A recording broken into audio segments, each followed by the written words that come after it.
Season 2 of A People's History of Kansas City is brought to you with support from the Mid-Continent Public Library. Hey there, and welcome back to another season of the podcast, A People's History of Kansas City, from KCUR Studios. I'm Suzanne Hogan. This podcast is all about telling and celebrating stories of people in the area who have shaped this place.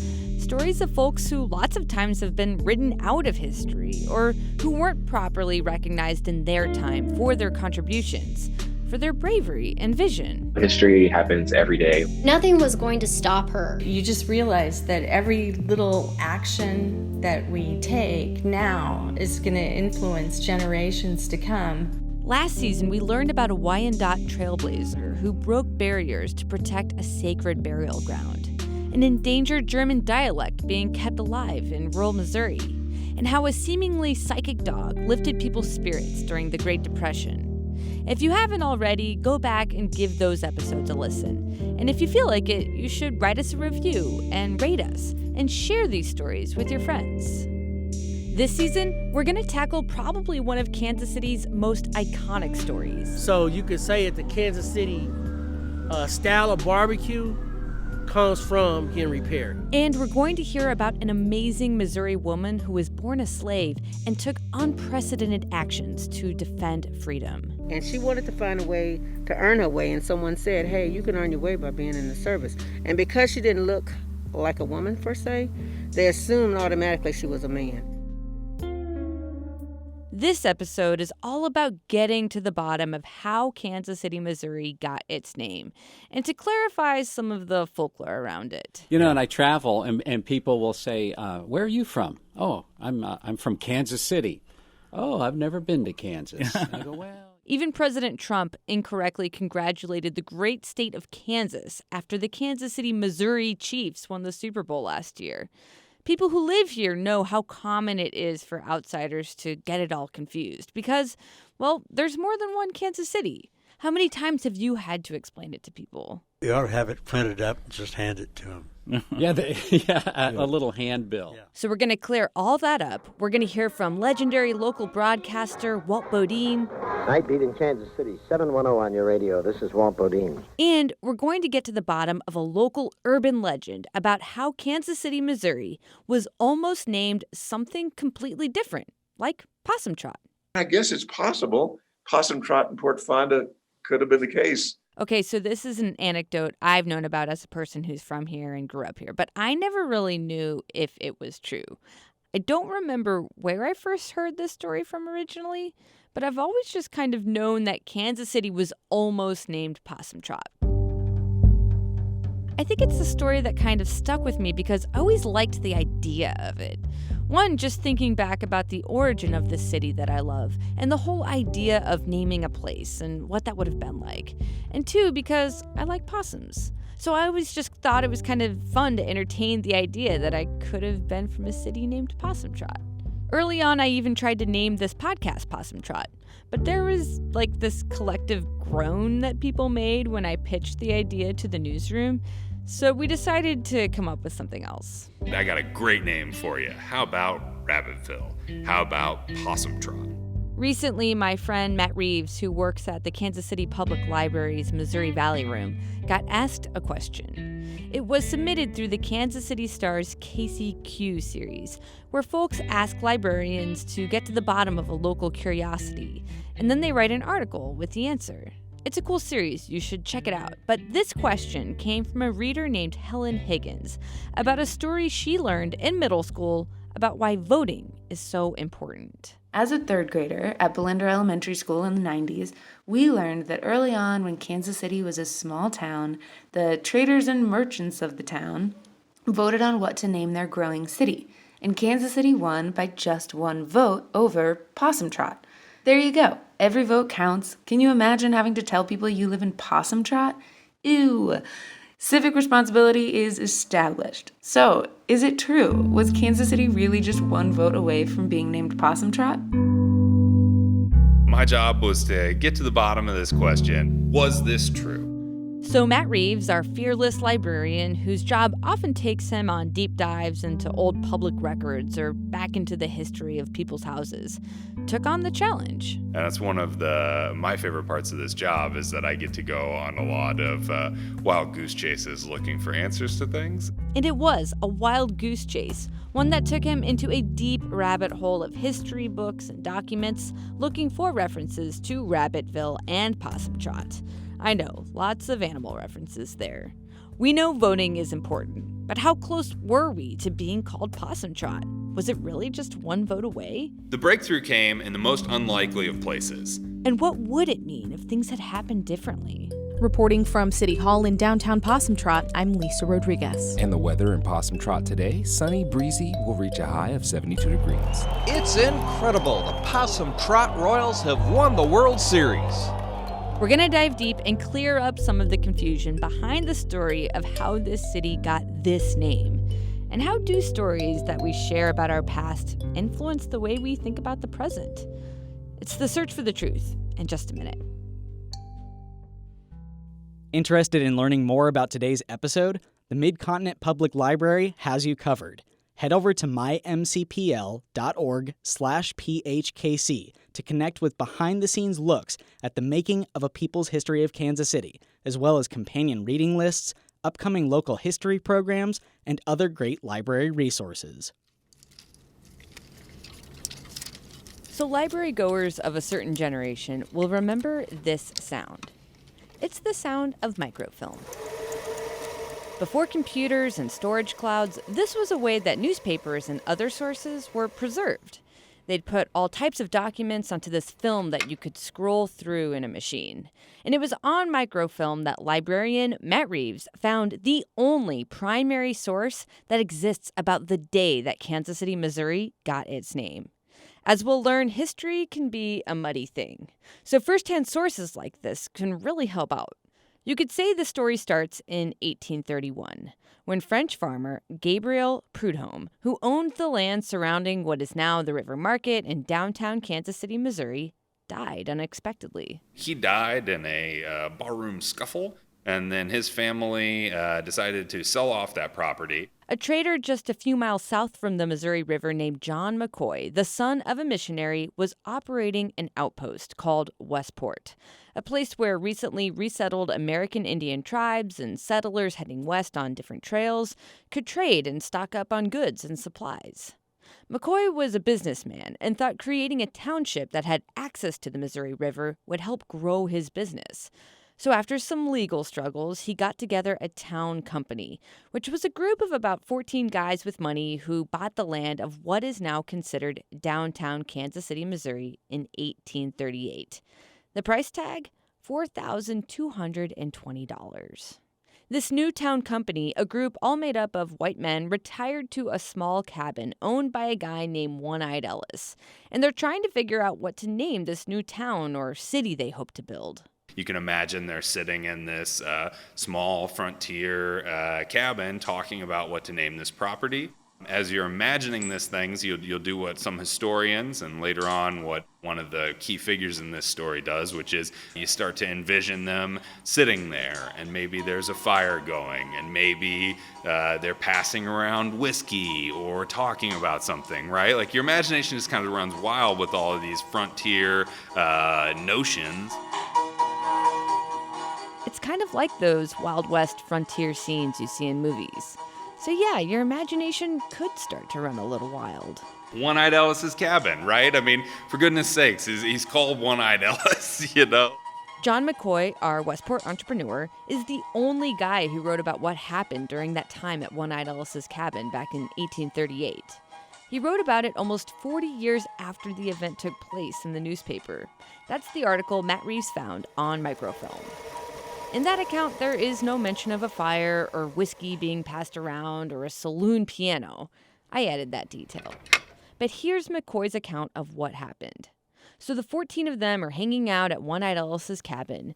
McCoy, James McGee, Abraham Fonda. He's sort of a dandy. That's a man who placed a lot of importance on fashion and appearance. He was infamous amongst the other sort of rugged frontiersman types for Fonda wearing a top coat with tails and, writing down that his occupation was being a gentleman. And so a lot of the other people living in this area didn't care for him particularly. So they start talking about what to name this place, the city they hope to build, promote, and make money off of. Abraham Fonda, being a gentleman and being a dandy, would really like to name the place Port Fonda, and he proposes that as the name for the city.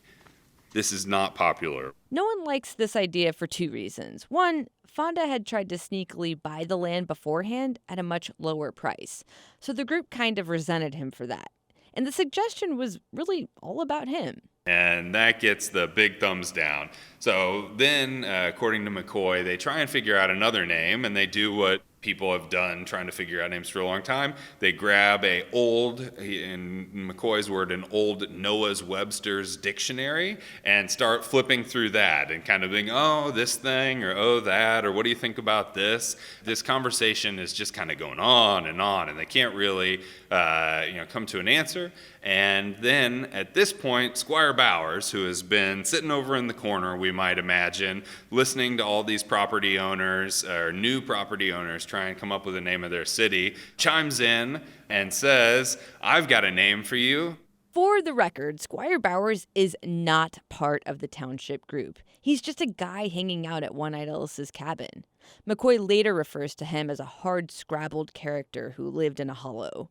Here's Matt reading directly from McCoy's account of the event. Old Squire Bowers, he writes, a dry old speculator who lived down in the bottoms a mile or two, facetiously suggested Rabbitville or Possum Trot, but was treated with silent contempt. The struggle ended finally with the adoption of Kansas City by the skin of its teeth. Matt is quick to note that it was actually first named Kansas, or the town of Kansas, after the nearby Kaw River, a name that is connected to the Kaw Nation and Kansas people.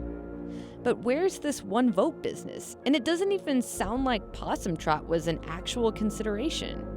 Before we tackle that, let's spend a moment here with the name they did decide on, the town of Kansas, or what became Kansas City. If you live in a town called Kansas City, maybe ask, where did the name Kansas come from? Like I mentioned earlier, there is a lot of confusion around the name Kansas City because there's more than one.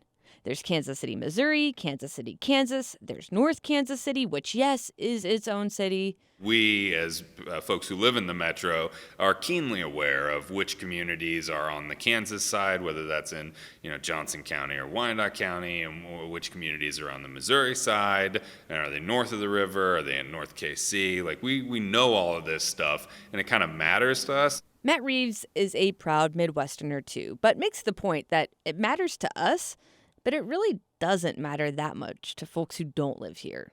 But I did a People's History trivia event last year, and I was surprised how many people living here got this question wrong. Which place was incorporated as a city first? Kansas City, Kansas, or Kansas City, Missouri? Do you know the answer? Because this is a history podcast, and this comes up so much, let's just do a real quick 101 on what was going on here long before McCoy and other settlers got to One-Eyed Alice's cabin. Because it does matter. It's kind of pitiful that more Americans don't know about it. Heather Payne is of the Oto-Missouri tribe. She says it's kind of frustrating that people don't know or try to know more about the native peoples who were here in this area before colonization, and the role that native tribes have culturally and historically had on place names across the country today. Because most of the states in this country, if you actually look at it, they need to ask, where did the name of that state come from? Most of the rivers, location places, and that's all over America. So many states, rivers, and landmarks have deep connections to indigenous peoples and languages. And unfortunately, it's a history that's not often told. The name Missouri, which is the name of this state and the longest river in the country, is connected to the Oto-Missouri tribe. Oto-Missouri language specialist Kenitha Greenwood gives a couple other examples. Nebraska, Nebraska is the flat water. And then Topeka, Kansas is Dopeke, because that's good potatoes where they used to dig potatoes. We are going to do a deeper dive into the history and influence of the Oto-Missouri people in a future episode. And if you want to hear more about how a lot of eastern tribes like the Wyandot ended up in the state of Kansas, check out the first episode of A People's History of Kansas City, all about lawyer Lyda Conley.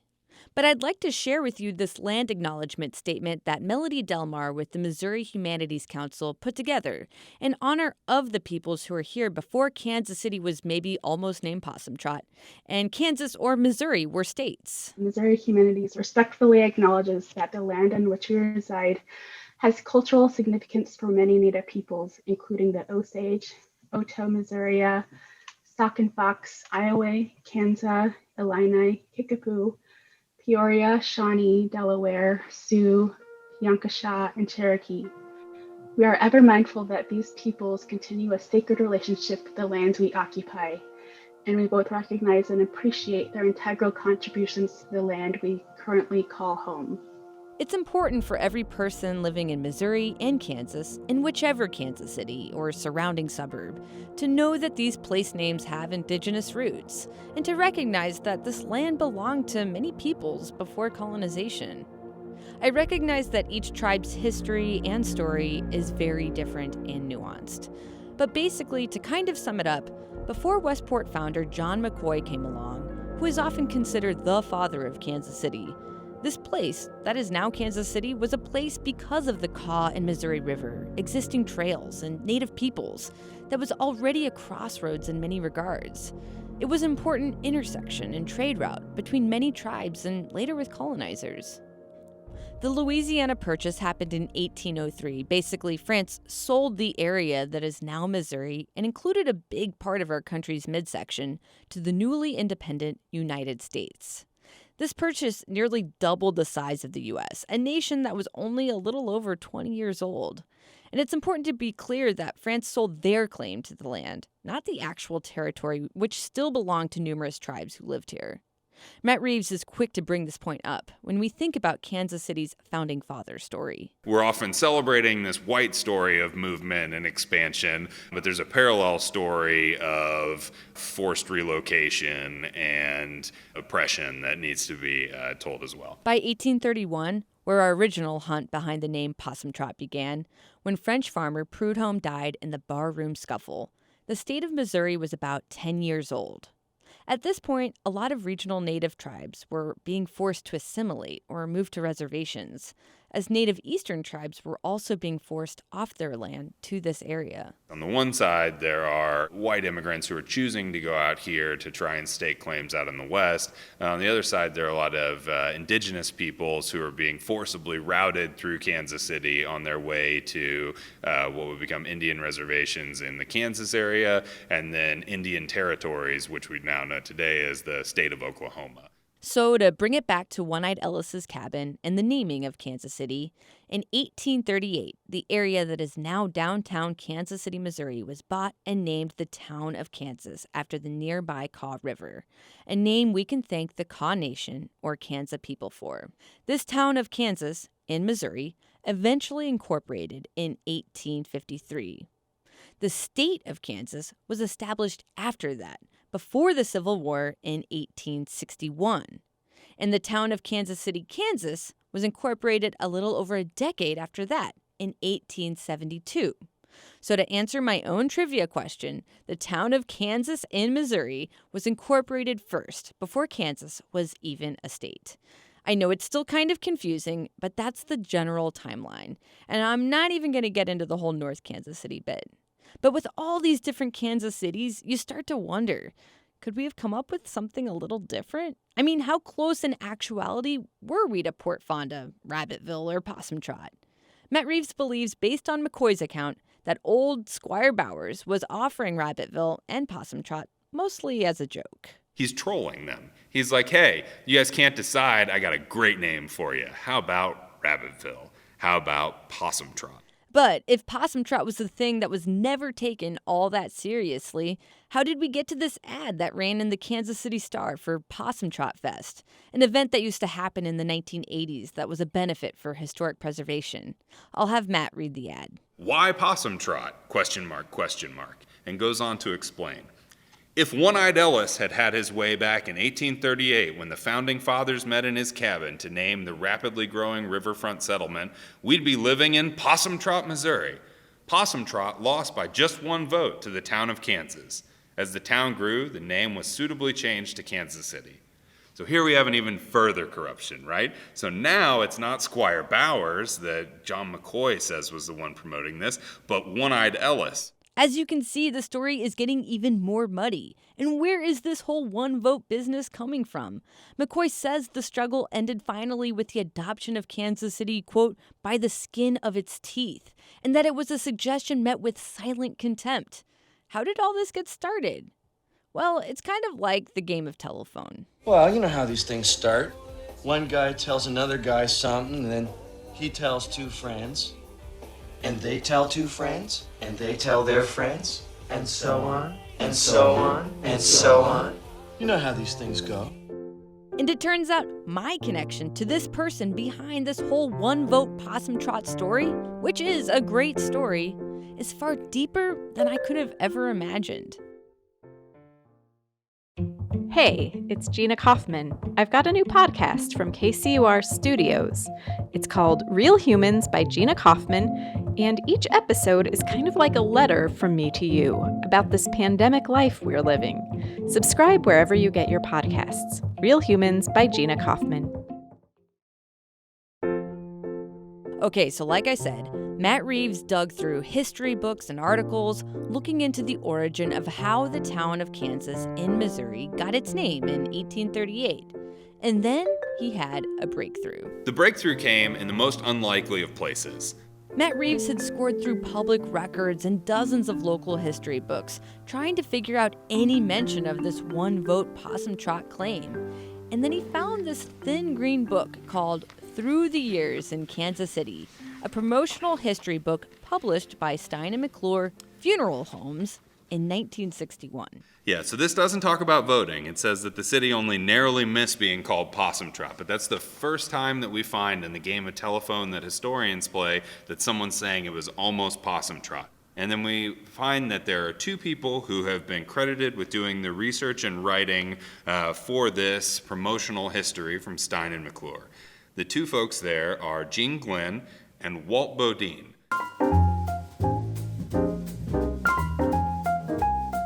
Kansas Cityans will know is a famous sort of raconteur of Kansas City history and a promoter of all things Kansas City.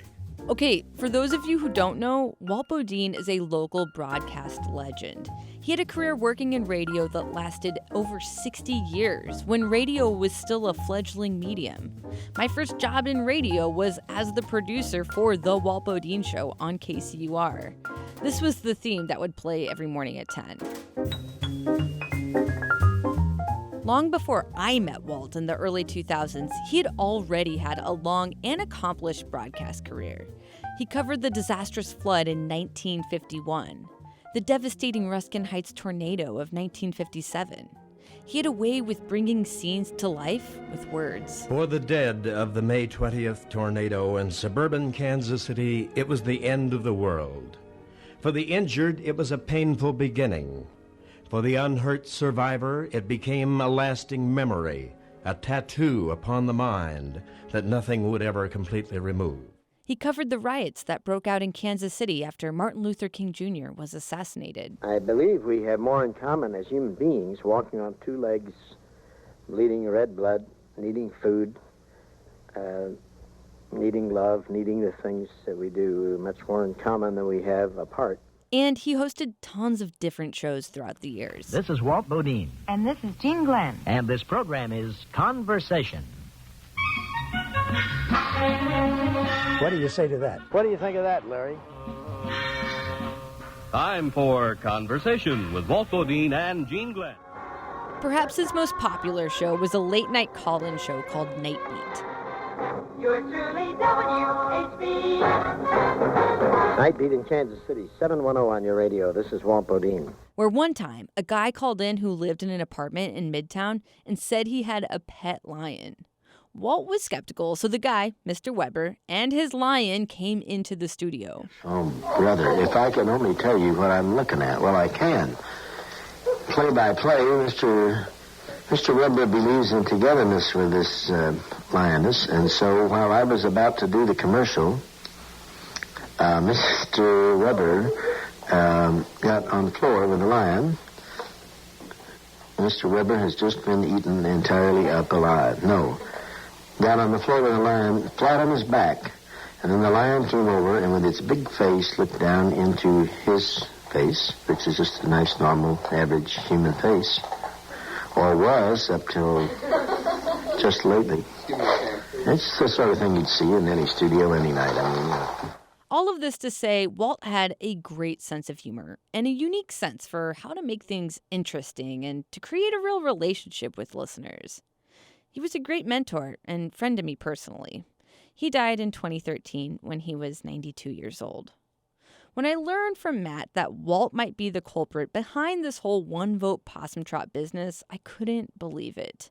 In addition to his impressive broadcast career, Walt also wrote many books about his own life and Kansas City history. One of them was published in 1976. It's called Right Here in River City, A Portrait of Kansas City. It's a popular history with lots of cinematic and theatrical details that do not have any sources cited. One-Eyed Ellis, unaccustomed to such important goings-on, was doing what he could to help things along. He passed around a jug. Here's an excerpt. In this version, One-Eyed Ellis is hosting the event. With the Port Fonda flare-up disposed, the conferees were getting warmed up inside and out. The groping for a name was getting a little bit wild, too. How about Rabbitville, a trapper offered. The matter was thoughtfully considered, debated for a spell, and then put to a vote. Rabbitville was out. All right, I'll give you a good name, another settler declared, and that's Possum Trot. What do you think of that? The group thoughtfully set the jug around again, and as time wore on, the name Possum Trot started looking good to them. Understandable, no precise minutes were kept, but one historian's version holds that Kansas City missed being called Possum Trot by a single vote. Matt Reeves reached out to the woman who co-wrote this book with Walt, Tracy Thomas. She said Walt wrote that section of the book and that he was particularly fond of the one-vote Possum Trot story. So this section is full of all sorts of details that we don't have from John McCoy. We don't have from any primary sources. They are compelling details. They're exciting details. They're also unsupported and probably ahistorical details. We don't know that this happened. It might have happened that way. We could imagine them maybe drinking in this area, but we don't know that they put it to a vote. We certainly don't know that they seriously considered it, and in fact, we know the opposite from John McCoy. Which got me thinking, was it actually Walt himself who first told me this story? I can't remember.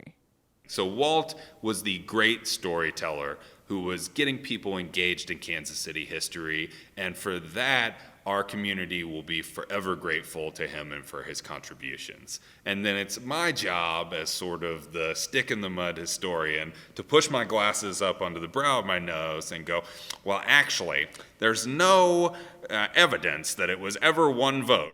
Walt was a man of integrity and an accomplished journalist. He was a champion of Kansas City history, but he also loved a good story. I reached out to Monroe Dodd, who used to co-host the History series on The Walt Bodine Show. Hi, Suzanne. Hi, Monroe. It's so good to see you. He also helped co-write Walt's biography after he had lost his eyesight and was up in years. I just think the Possum Trot story, I've thought this for a long time, is a little too interesting to be true. But Monroe doesn't blame Walt completely for this wild tale.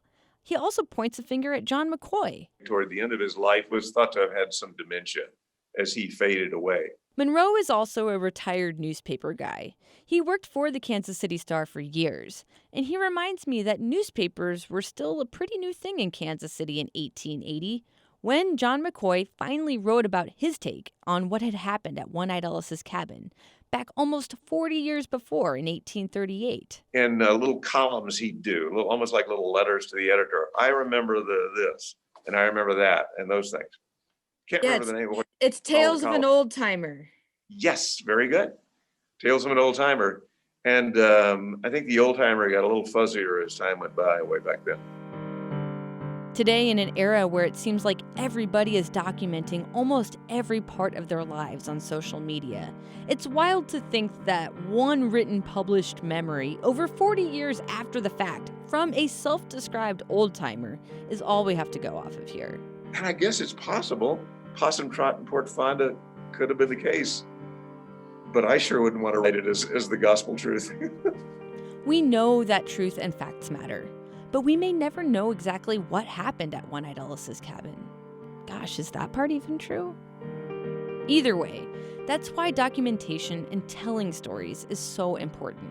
Because as we know, things get twisted over time, and memories change, and important details can easily be forgotten or changed. 10 people can experience one event 10 different ways. We don't know Abraham Fonda's version of the story, or old Squire Bowers, but Matt points out there is this thing about good stories, whether they're slightly embellished, completely factual, or an utter fabrication. Stories are super sticky, and they stay with you. And factoids, not so much. They tend to slip out. So even after you hear somebody say, oh, that's not exactly right, you'll still probably remember the story and the moral of that story more so than the actual fact. So what is the moral of this story, even if it's not completely true, that Kansas City may have almost been called Possum Trot? For Helen, who submitted the question at the start, it was all about civic engagement, a lesson of why it's so important to vote. Every vote counts. That's a good lesson. To me, it gets at this kind of inferiority complex Kansas City might have for itself. Are we telling people that we might have been called Possum Trot at one time to make ourselves sound more exciting? Or is it coming up when an outsider is trying to make fun of us, like, oh, you almost were called Possum Trot? Regardless, the fact that we are called Kansas City, and yes, that there are more than one Kansas City, is a big part of our identity. Having to explain it over and over and over again to outsiders who probably don't care is a big part of who we are. It builds character. We're a place proud to be in the middle, at a deep historic intersection, where the prairies meet the plains and rivers connect. This is a place that may have never even been close to being called Possum Trot, but it's still a place with a rich, nuanced past, full of stories that are far more complicated and fascinating than many people realize. It's just an intensely interesting place.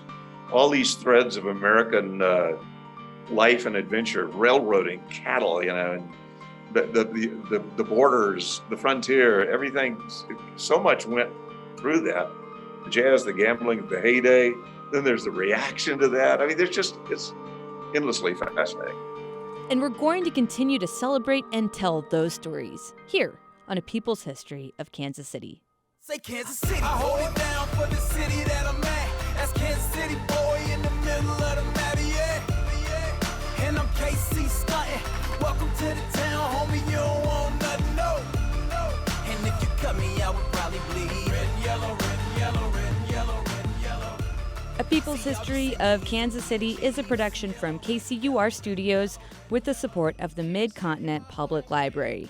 For further reading about Kansas City history, check out the book Kansas City and How It Grew by James A. Shortridge. You can get in touch with us or connect with other fans of the podcast. Join our Facebook group at kcur.org/People's History Group. And if you have feedback or want to share ideas, you can hit me up directly. Suzanne, SUZANNE, @kcur.org. We had music this episode from Blue Dot Sessions, Kai Engel, Circus Marcus, and Kansas City's own Irv de Phenom. A special thanks to the Mars Sound Archive for the Walt Bodine clips and the Missouri Valley Room at the Kansas City Public Library for their amazing archive and online resources. We had help from Mike Russo, Mackenzie Martin, Byron Love, Lisa Rodriguez, Paul Nakatura, Greg Eklund, Ann Kniggendorf, Cody Newell, Barb Shelley, Krista Henthorne, and Ronnie Baldwin. I'm Suzanne Hogan. Take care, and thanks for listening.